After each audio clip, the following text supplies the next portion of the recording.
Sveiki visi, aš esu Karina Hasi.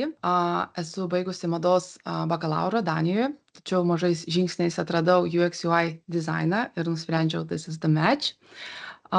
Todėl šiandien pristatysiu Jums savo darbą Design Pools, SaaS projektų valdymo platformą, kuri yra skirta dizaineriams ir jis sprendžia esminę problemą su naujai mano integruota funkcija Design Flow, kuri padeda optimizuoti kiekvieną design thinking proceso etapą. Taip, tai toliau, tai šiuolaikinės SaaS projektų valdymo platformos, tokios kaip Pryke, Asana, Jira, Envato ir Monday.com, ir jų yra daugiau, yra pakankamai geros, tačiau daugiausia dėmesio skiria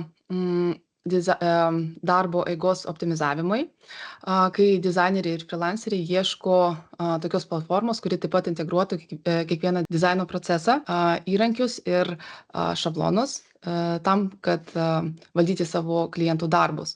Taigi pagrindinė problemos hipotezė skamba taip: dizaineriai patiria organizacijų sunkumus, naudodami skirtingus įrankius ir platformas projektų valdymui, dizainui, darbams ir klientų bendravimui, kas mažina efektyvumą ir apsunkina darbų sekimą. O sprendimas būtų toks: Design Pools platforma įtraukia Design Flow funkciją, vedančią dizainerius per 6 design thinking etapus su įtrauktais praktiniais šablonais ir kitomis organizacinėmis funkcijomis, kurios padeda išlaikyti kūrybiškumą, fokusą ir organizuotumą. Tai pradinėje empathize stadijoje aš atlikau vartotojų interviu ir apklausas, kad suprasčiau jų poreikius, todėl testo rezultatai rodo, kad 80% mano tikslinė grupė - freelanceriai, dizaino profesionalai, dizaino studentai yra atviri naujiems programiniams sprendimams, todėl kad jie susiduria su tokiais iššūkiais kaip mokamas bendravimo planas su dizaino šablonais, taip pat platformos sudėtingumas ir informacijos išsisklaidimas. Ir pagrindinės funkcijos, kurias jie pasirinko, yra projektų valdymas, dizaino šablonai ir design thinking vadovavimas. Toliau galite susipažinti su Emily Chen.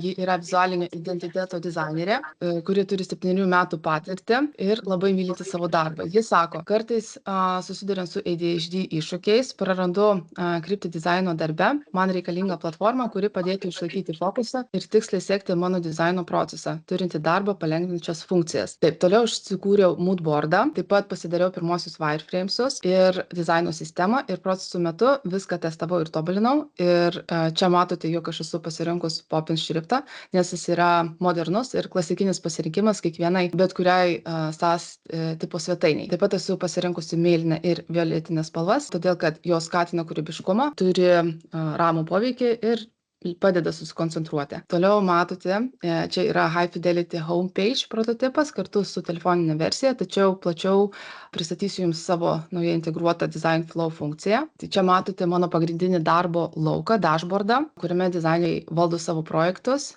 Ir kairėje pusėje yra 2 aktyvuoti projektai ir papildomos funkcijos, kurios atsiranda, kai mes pasirenkam ar sukuriam projektą.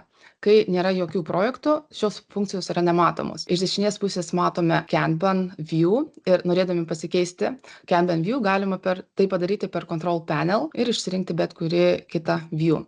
Toliau čia yra papildomos funkcijos ir filtrai.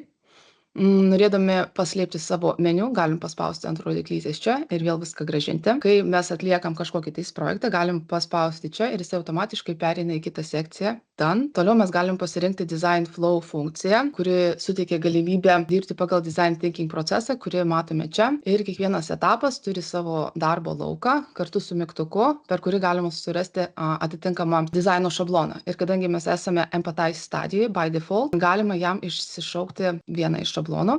Tai jį galima susirasti per Search tab arba per pagalbinius mygtukus. Ir čia matysim tada visą tą list su šablonais ir, sakykime, mes norim išsišaukti Lean Survey Canvas, galim įrašyti tai ir išsišaukiam. Taip, tuomet jis atsiranda mūsų darbo lauką, kurį taip pat galim padidinti ir tokiu pat būdu pamažinti. Taigi, ačiū Jums labai visiems ir mano full case study galite pamatyti jau Behance.